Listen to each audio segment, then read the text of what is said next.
You're Ready? on. I'm on. My honey turned me on. Not like that. What's wrong with you people? Where's your mind at?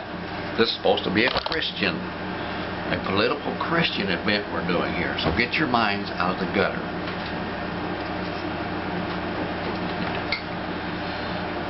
Wisdom. Wisdom. Proverbs chapter 9. You know, the Lord told us that, let me bring the verse up here. I think it will probably say it a little better. Where your treasure is, there will your heart be also. That's NIV. King James says, for where your treasure is, there will your heart be also. It says it the exact same way. So we know we're not getting the misinterpretation of that verse any way you look at it. Proverbs 9, Solomon goes a little bit deeper. The wisest man who ever lived in the natural. King Solomon goes a little bit deeper into this. Wisdom has built her house. She has set up its 7 pillar. The word 7 in the Bible always refers to that thing which is finished. God has created the earth and intends for it to last 7,000 years. And there's one indication in the Bible where it says could even go another 1,000 until he redoes it, rebuilds. He's going to entirely renovate this place, okay? According to what the Bible says. She has prepared her meat and mixed her wine. Wisdom has. Wisdom has also set her table. Every time it says she, I'm going to say wisdom here, okay? Because that's what it's referring to. Wisdom has set, in verse 3,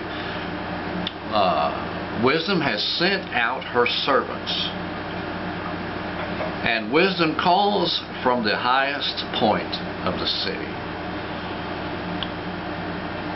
Not meaning the highest building, but from the highest office in the city. Wisdom from the mayor's office cries out. Wisdom from the governor's office cries out. Wisdom from the president's office cries out.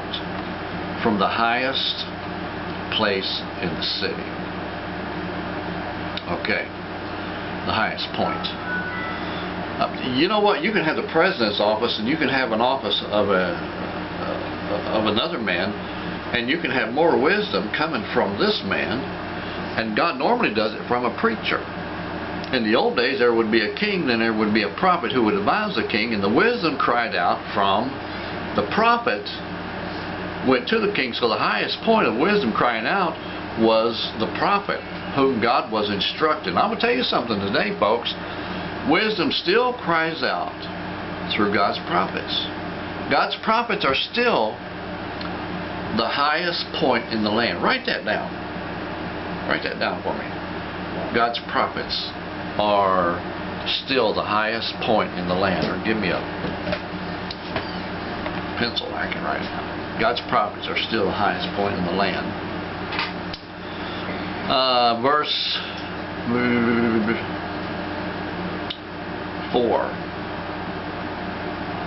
Let all who are simple come to my house. To those who have no sense, wisdom says, come eat my food and drink the wine I have mixed. Did you get it? Yeah, God's prophets is still the highest in the land. Highest point in the land. Okay, now listen to this. I've made a decree to the liberals of this land. From whose table do you eat? From whose table do you eat? You know from whose table they eat?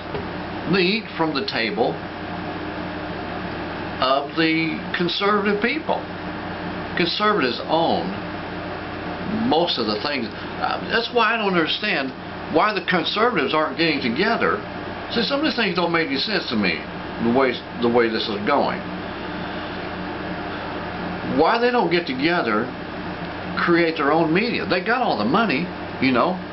Most everybody that is in business, they have most of the money, but they're not seeking out after the opinion of the people that can change the laws of the land to their favor.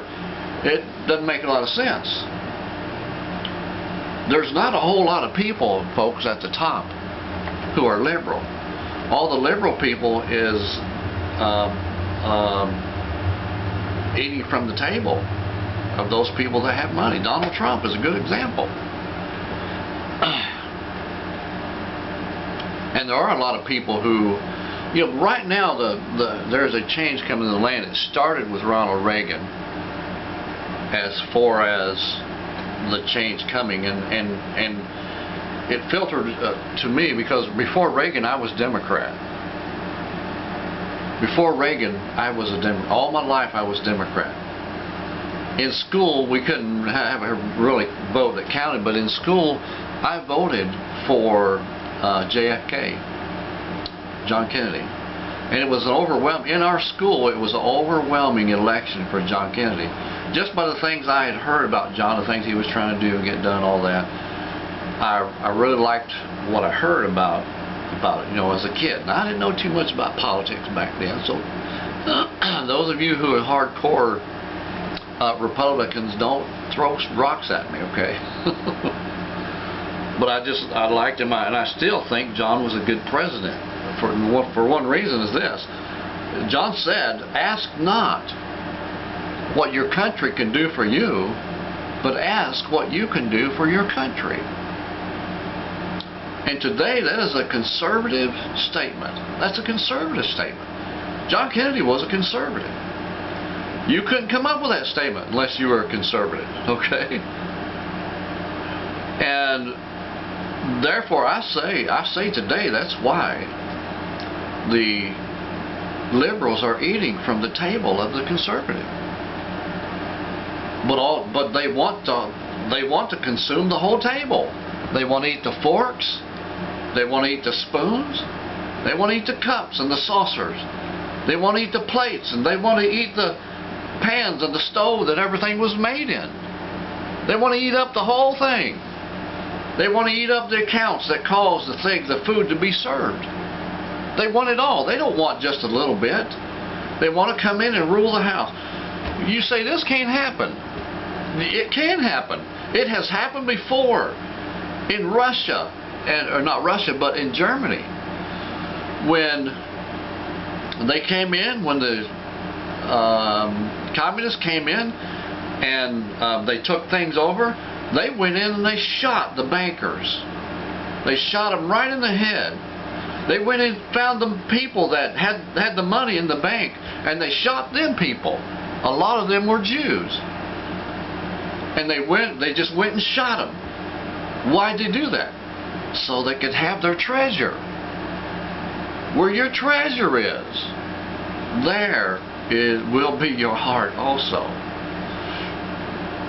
Where your treasure is. If your mind is, you know what, that was no more than a mugging on the street. That's all that it was. It was a mugging on the street, which left the victim dead. And you think people can't get together and organize and do that? They do. They do it all the time. But there is no wisdom in that. That's why I'm saying they want to eat the pots and the pans, the forks and the spoons. Everything that is serving them with. They're the dog that bit the hand of their master. They're the dog that bit the hand of their master. And folks, right here in America, they want to do it again. They want to do it again, but that is not wisdom. That is not wisdom. I put on Facebook, liberals, from whose table do you eat? You know what? You need to have a little respect for the table that you eat from. You understand? You need to have a little respect for the table that you eat from.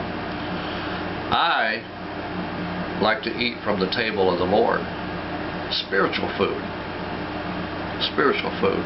And I still have a lot to learn about that too, okay? The Bible says, "Come eat my food," verse 5, "and drink the wine I have mixed." Leave your simple ways, and you will live and walk in the light of the wisdom of the Lord, or the insight of God. The way of insight. That is the light of the Lord. The same thing Jesus talked about. Walking in the way of the light of the Lord. Whosoever corrects a mocker, okay, I don't want that, and that, you know, and a cantankerous person. I had a discussion with my sister, who is hardcore Democrat. She's going to vote for Hillary no matter what, you know. She hasn't found the wisdom that is in the Bible. She don't know that if you vote for somebody who advocates abortion, that you are part of the murders of those babies. And I told her, I said, you will stand before God. You will stand before God as a murderer by voting for Hillary Clinton. Okay. Matthew 6:21, for where your treasure is, there will your heart be also. Matthew 16:24, Jesus told his disciples, if anyone come after me, he must deny himself, take up his cross and follow me. Listen to this, okay? The things that you want out of life, you have to sacrifice for. I want to have a house. I want to have a house so that when I do finally retire, I can have the freedom. I don't have to work all the time. I don't have to spend all of my time trying to make extra money. But on that day that I retire, I am retired. I do nothing from that day until I go home to be with Jesus. But I want a house that is paid for, and if I do that, I have to sacrifice my time, my work, my effort. My honey, she has to sacrifice things that she wants so we can save the money for that house. We can't just go out and waste everything, but we have to sacrifice. Jesus says right here, take up your cross. If any man come after me, let him deny himself. See, that's what you have to do to get that treasure on the other side. You must deny yourself.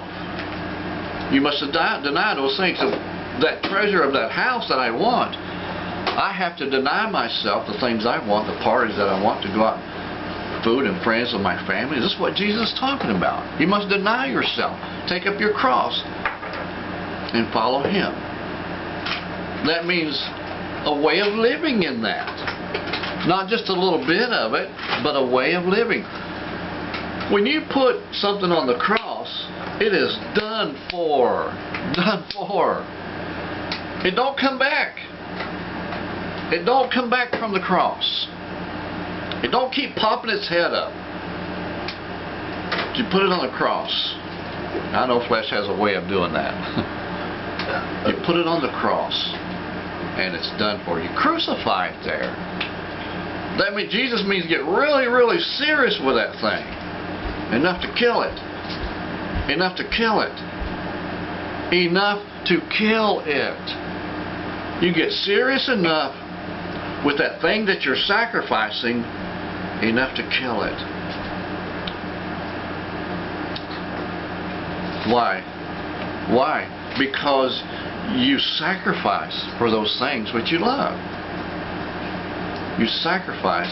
Just bring me that over here, babe. You sacrifice for those things in which you love. How many of you have a wife out there that you have not sacrificed for? If you do, if you don't, listen, if you're married and you have a wife you have never sacrificed for anything, she needs to leave you. Because you don't love her.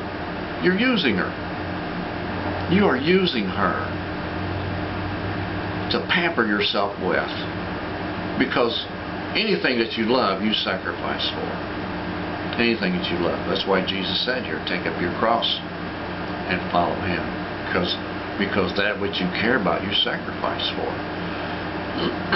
Bondservant. That's what a bondservant is. Paul says, I am a bondservant to Christ. A bondservant. Okay? Alrighty, God bless you. Thanks for joining. We'll see you again next time. Another great message right here on Crossing the Middle Ministry.